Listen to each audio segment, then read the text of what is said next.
ஜோதிடம் வித் பிரியம் YouTube channel நேயர்களுக்கு என் மனமார்ந்த வணக்கங்கள். நான் பாரம்பரிய ஜோதிடர் பிரியம்வதா. ஜோதிடம் சார்ந்த பல தகவல்களை பெற ஜோதிடம் வித் பிரியம் யூடியூப் சேனலை சப்ஸ்கிரைப் செய்து நோட்டிஃபிகேஷன் பெல் ஐக்கனை கிளிக் செய்யவும். சனி பகவான் மார்ச் 29ஆம் தேதி கும்ப ராசியிலிருந்து மீன ராசிக்கு பயிற்சியாக உள்ளார். சனியின் அமைப்பு மற்றும் அவரின் பார்வை பலனாக எந்தெந்த ராசிகள் கடினமான சூழலிலிருந்து விடுபட்டு எந்தெந்த ராசிகளுக்கு வாழ்க்கையில் புதிய நம்பிக்கை தரக்கூடியதாக அமையும் என இந்த வீடியோ பதிவில் நாம் காண்போம். ரிஷப ராசி அன்பர்களே, உங்கள் ராசிக்கு 11ஆம் வீடான லாபஸ்தானத்தில் அடுத்த 2.5 ஆண்டுகள் சஞ்சரிக்க உள்ளார் சனி பகவான். இதனால் உங்களுக்கு பல விதத்தில் நன்மைகள் கிடைக்கும். குடும்பத்தில் உறவுகள் மேம்படும்.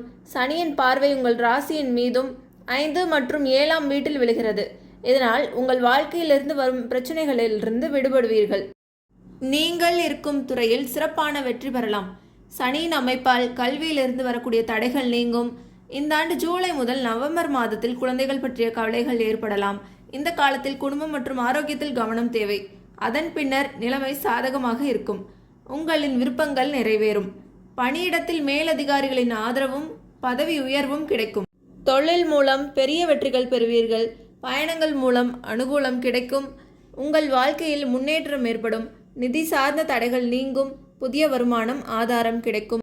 மிதுன ராசி அன்பர்களே, இந்த சனி பெயர்ச்சியால் உங்களுக்கு நன்மைகள் அதிகரிக்கும். தொழில் தொடர்பான புதிய வாய்ப்புகள் கிடைக்கும். பணியிடத்தில் பணிச்சுமை அதிகரிக்கும் என்றாலும் உங்களின் கடின உழைப்பிற்கேற்ற முன்னேற்றம் கிடைக்கும். முயற்சியை கைவிட வேண்டாம். ஜூலை முதல் நவம்பர் மாதம் வரையில் குடும்ப உறவில் கவனம் தேவை. தேவையற்ற கருத்து வேறுபாடுகள் பிரச்சனைகள் ஏற்படும். பெற்றோரின் ஆரோக்கியத்தில் சிறப்பு கவனம் தேவை. உங்கள் ஆரோக்கியத்திலும் கவனம் அவசியம். நோய் தொற்று ஏற்படலாம். வாழ்க்கை துணையுடன் நல்லுறவை பேணுவது அவசியம். நீங்கள் செய்யக்கூடிய தொழில் வியாபாரம் தொடர்பாக கவனமாகவும் கடின உழைப்பாலும் சிறப்பான முன்னேற்றத்தை அடைவீர்கள். உங்களின் அனைத்து முயற்சிகளும் சிறப்பான வெற்றியை தரும் ஆண்டாக இந்த சனி பெயர்ச்சியானது அமையும். கன்னிராசி அன்பர்களே, இந்த சனி பெயர்ச்சியினால் உங்களின் திருமண உறவு மேம்படும். திருமண முயற்சியில் உள்ளவர்களுக்கு நல்ல வரன் அமைய வாய்ப்புள்ளது. துணையின் முழு ஆதரவும் கிடைக்கும். திருமண வாழ்க்கையிலும் தொழில் தொடர்பாகவும் வியாபாரம் தொடர்பாகவும் கூட்டாளிகளின் ஆதரவு சிறப்பாக கிடைக்கும். தொழில் தொடர்பாக கடன் வாங்க நினைப்பவர்களுக்கு அது எளிதாக கிடைக்கும். பயணங்கள் அலைச்சலையும் சோர்வையும் தந்தாலும் அனுகூல பலனையும் மன அமைதியையும் தரும். சனி வக்ர பயிற்சியை மேற்கொள்ளும் ஜூலை முதல் நவம்பர் மாதத்தில் கவனம் தேவை. குறிப்பாக குடும்ப விவகாரங்களில் நிதானம் தேவை. பேச்சில் நிதானமும் விட்டு கொடுத்து செல்வதும் நல்லது.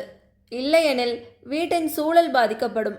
குடும்பம் தொழில் தொடர்பான முக்கிய முடிவுகளை எடுப்பதில் நிதானமும் விவேகத்துடன் செயல்படுவதும் அவசியம்.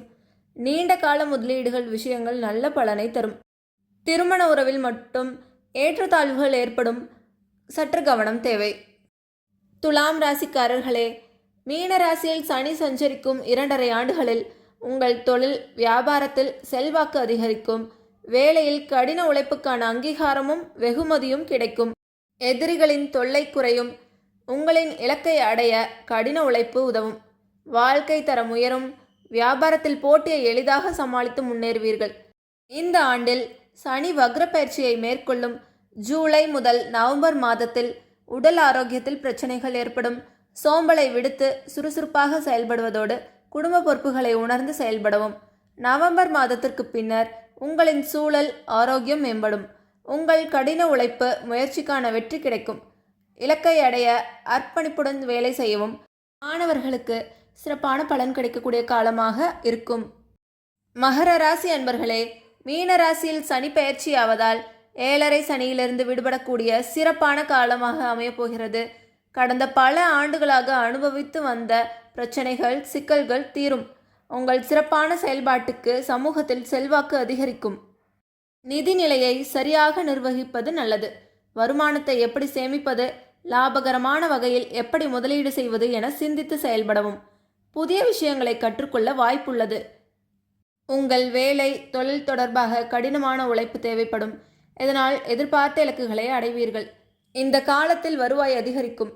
பணத்தை சரியான வகையில் சேமிக்கவும். சிலருக்கு வெளியூர் வெளிநாடு தொடர்பான பயணங்கள் வேலை கிடைக்க வாய்ப்புள்ளது. குடும்ப உறவில் சில ஏற்றத்தாழ்வுகள் இருக்கும். சொத்து தொடர்பான பரிவர்த்தனைகளில் கவனம் தேவை. ஆரோக்கியத்தில் கவனம் செலுத்தவும். உங்கள் குடும்பத்திலும் பணியிடத்தில் கடுமையான வார்த்தைகளை உபயோகிக்க வேண்டாம். பேச்சில் இனிமை தேவை. உங்கள் மனைவியின் உடல் நலனில் அக்கறை தேவை. நன்றி, வணக்கம்.